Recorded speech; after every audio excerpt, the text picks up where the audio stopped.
இன்னைக்கு 78வது சுதந்திர தினத்தை முன்னிட்டு நம்ம ஸ்ரீ சக்சஸ் அகாடமியுடைய மாணவர் ஹுசைஃபா ஷெரீப், இவர் 3 வயசு தான். இவர் பாத்தீங்கன்னா 78 யோகாசனா பண்ணி உலக சாதனை பண்ணிருக்காங்க.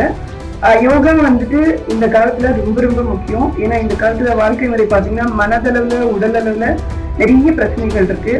அதுக்கு ரொம்ப ஈஸியான ரெமெடி யோகா தான். நம்ம கலாச்சாரமே யோகா கலாச்சாரம்.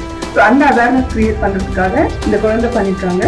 இந்த வாய்ப்பு கிடைச்சதுக்கு நாங்க ரொம்ப சந்தோஷப்படுறோம். நன்றி.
செய்திகளை உடனுக்குடனும் துல்லியமாகவும் தெரிந்து கொள்ள சப்ஸ்கிரைப் பண்ணுங்க.